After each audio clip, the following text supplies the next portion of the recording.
ବର୍ତ୍ତମାନ ଦେଖନ୍ତୁ ମଧୁବାବୁ ପେନ୍ସନ୍ ଯୋଜନା ଅଧୀନରେ ଯେଉଁ ଭତ୍ତା ମିଳୁଛି ଏହି ଭତ୍ତା ଟଙ୍କା ଖୁବ୍ ଶୀଘ୍ର ବୃଦ୍ଧି ପାଇବାକୁ ଯାଉଛି, ଯାହାକି ଆପଣମାନେ ଯେଉଁ ମଧୁବାବୁ ପେନ୍ସନ୍ ଯୋଜନାରେ ଯେଉଁ ଭତ୍ତା ପାଉଛନ୍ତି, ଯେମିତିକି ବାର୍ଦ୍ଧକ୍ୟ ଭତ୍ତା, ବିଧବା ଭତ୍ତା, ତା ସହିତ ଭିନ୍ନକ୍ଷମ ଭତ୍ତା, ଏହା ସହିତ ଯେକୌଣସି ଭତ୍ତା ରହିଛି, ଏହି ଭତ୍ତା ଟଙ୍କା ଖୁବ୍ ଶୀଘ୍ର ବୃଦ୍ଧି ପାଇବ, ଯାହାକି ସରକାର ଖୁବ୍ ଶୀଘ୍ର ଏହି ଟଙ୍କାକୁ ବୃଦ୍ଧି କରିବାକୁ ଯାଉଛନ୍ତି। ତେବେ ରାଜ୍ୟ ସରକାର ଭତ୍ତା ଟଙ୍କାକୁ ବୃଦ୍ଧି କଲେ ଆପଣମାନେ କେତେ ଟଙ୍କା ପାଇପାରିବେ, କେଉଁମାନଙ୍କୁ କେତେ ଟଙ୍କା ମିଳିବ, ଯେମିତିକି ରହିଛି ବାର୍ଦ୍ଧକ୍ୟ ଭତ୍ତା, ବିଧବା ଭତ୍ତା ଏବଂ ଭିନ୍ନକ୍ଷମ ଭତ୍ତା, ତା ସହ ଯେଉଁ ସବୁ ଭତ୍ତା ରହିଛି, ତ ଏହି ଭତ୍ତା ଟଙ୍କା କାହାକୁ କେତେ ଟଙ୍କା ମିଳିବ, ଯାହାକି ଏହି ଭତ୍ତା ଟଙ୍କାକୁ ନେଇ ବହୁତ ବଡ଼ ଅପଡେଟ୍ ସାମ୍ନାକୁ ଆସିଛି। ଏହା ସହିତ ଏହି ବର୍ଦ୍ଧିତ ଟଙ୍କା ଆପଣମାନେ କେତେ ତାରିଖରୁ ପାଇପାରିବେ, କେଉଁ ମାସରୁ ଏହି ବର୍ଦ୍ଧିତ ଟଙ୍କା ଦିଆଯିବ, ଏହି ଭିଡ଼ିଓ ମାଧ୍ୟମରେ ଆପଣ ପୁରା ଡିଟେଲ୍ସରେ ଜାଣିପାରିବେ। ତେଣୁ ଭିଡ଼ିଓଟି ଶେଷ ପର୍ଯ୍ୟନ୍ତ ଦେଖନ୍ତୁ, ଭଲସେ ବୁଝିପାରିବେ। ତ ଚାଲନ୍ତୁ ଭିଡ଼ିଓଟି ଷ୍ଟାର୍ଟ କରିବା। ତା ପୂର୍ବ ଯଦି ଆପଣ ଆମ ଚ୍ୟାନେଲକୁ ନୂଆ କରି ଦେଖୁଛନ୍ତି, ତାହେଲେ ଆମ ଚ୍ୟାନେଲକୁ ଏବେ ହିଁ ସବସ୍କ୍ରାଇବ୍ କରନ୍ତୁ, ଏମିତି ନୂଆ ନୂଆ ଇନଫର୍ମେଟିଭ୍ ଭିଡ଼ିଓ ଦେଖିବା ପାଇଁ।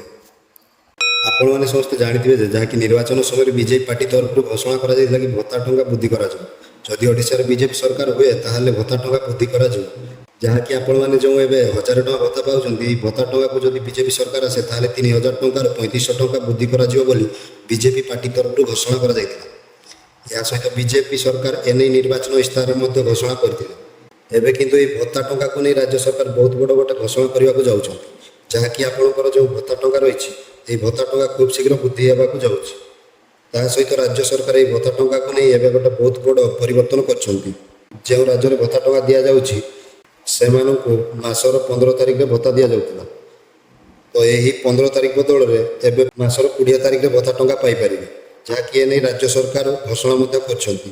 ଏହା ସହିତ ଆପଣମାନେ ସମସ୍ତେ ଭାବୁଥିବେ ଯେ ରାଜ୍ୟ ସରକାର ଯେଉଁ ଭତ୍ତା ଟଙ୍କା ବୃଦ୍ଧି କରିବାକୁ ଘୋଷଣା କରିଥିଲେ, ଏହି ଭତ୍ତା ଟଙ୍କା କେବେଠାରୁ ବୃଦ୍ଧି କରିବେ। ଦେଖନ୍ତୁ, ଏହି ଜୁଲାଇ ମାସର ଶେଷ ସପ୍ତାହରେ ଯାହାକି ବଜେଟ୍ ରହିଛି, ଏହି ବଜେଟ୍ରେ ରାଜ୍ୟ ସରକାର ଭତ୍ତାକୁ ନେଇ ବହୁତ ବଡ଼ ଗୋଟେ ଘୋଷଣା କରିପାରନ୍ତି, ଯାହାକି ତାଙ୍କର ଯେଉଁ ମ୍ୟାନୁଫ୍ୟାକ୍ଚର ଥିଲା, ଏହି ମ୍ୟାନୁଫ୍ୟାକ୍ଚର ଅନୁସାରେ ରାଜ୍ୟ ସରକାର ଭତ୍ତା ଟଙ୍କା ବୃଦ୍ଧି କରିପାରନ୍ତି ବୋଲି ଆଶା କରାଯାଉଛି।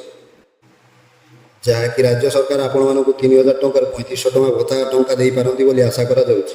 ଦେଖନ୍ତୁ, ଆପଣମାନେ ଆଉ ଗୋଟେ କଥା ଭାବୁଥିବେ ଯେ ଏହି ଭତ୍ତା ଟଙ୍କା ବୃଦ୍ଧି କଲେ କେଉଁମାନଙ୍କୁ କେତେ ଟଙ୍କା ମିଳିବ। ଦେଖନ୍ତୁ, ସମସ୍ତଙ୍କର ଭତ୍ତା ଟଙ୍କା ସମାନ ମାତ୍ରାରେ ବୃଦ୍ଧି କରାଯିବ। ଯେଉଁମାନେ ଆଗରୁ 1000 ଟଙ୍କା ପାଉଥିଲେ, ସେମାନେ 3000 ଟଙ୍କା ପାଇପାରିବେ, ଯାହାକି ସେମାନଙ୍କୁ ଏକ୍ସଟ୍ରା 2000 ଟଙ୍କା ଦିଆଯିବ। ଏହା ସହିତ ଯେଉଁମାନେ 1200 ଟଙ୍କା ପାଉଛନ୍ତି, ସେମାନଙ୍କୁ ମଧ୍ୟ ଏକ୍ସଟ୍ରା 2000 ଟଙ୍କା ଦିଆଯିବ, ଯାହାକି ସେମାନଙ୍କର 3200 ଟଙ୍କା ପାଇପାରିବେ। ତ ଏ ନେଇ ରାଜ୍ୟ ସରକାର ଆପଣମାନଙ୍କ ପାଇଁ ବହୁତ ବଡ଼ ଗୋଟେ ଖୁସି ଖବର ଆଣିବାକୁ ଯାଉଛନ୍ତି। ଏହା ସହିତ ଆପଣମାନେ ସମସ୍ତେ ଭାବୁଥିବେ ଯେ ରାଜ୍ୟ ସରକାର ଏହି ବର୍ଦ୍ଧିତ ଟଙ୍କାଟି କେତେ ତାରିଖରୁ ଦେବେ। ଦେଖନ୍ତୁ, ରାଜ୍ୟ ସରକାର ଏହି ଯେଉଁ ବଜେଟ୍ ରହିଛି, ଏହି ବଜେଟ୍ରେ ଯାହାକି ଭତ୍ତା ଟଙ୍କାକୁ ନେଇ ଯଦି ବଡ଼ ଘୋଷଣା ହୋଇଯାଉଛି, ତାହେଲେ ଆପଣମାନେ ଖୁବ୍ ଶୀଘ୍ର ଭତ୍ତା ଟଙ୍କାଟି ପାଇପାରିବେ, ଯାହାକି ସେପ୍ଟେମ୍ବର ମାସରୁ ଆପଣମାନେ ଭତ୍ତା ଟଙ୍କା ପାଇପାରିବେ ବୋଲି ଅପଡେଟ୍ ରହିଛି। ସେପ୍ଟେମ୍ବର ମାସର ଯେଉଁ 20 ତାରିଖ ରହିଛି, ସେହି 20 ତାରିଖରେ ଆପଣମାନେ ଭତ୍ତା ଟଙ୍କା ପାଇପାରିବେ, ଯାହାକି ରାଜ୍ୟ ସରକାର ଆପଣଙ୍କ ଆକାଉଣ୍ଟକୁ ବର୍ଦ୍ଧିତ ଟଙ୍କା ଦେବାର ଲକ୍ଷ୍ୟ କରାଯାଉଛି। ତ ଇଏ ଥିଲା ଆପଣମାନଙ୍କ ପାଇଁ ବହୁତ ବଡ଼ ଗୋଟେ ଅପଡେଟ୍। ତ ଯଦି ଭିଡ଼ିଓଟି ଭଲ ଲାଗିଥିବ ତାହେଲେ ଭିଡ଼ିଓକୁ ଗୋଟେ ଲାଇକ୍ ଏବଂ ଆମ ଚ୍ୟାନେଲକୁ ସବସ୍କ୍ରାଇବ୍ କରନ୍ତୁ। ଜୟ ଜଗନ୍ନାଥ।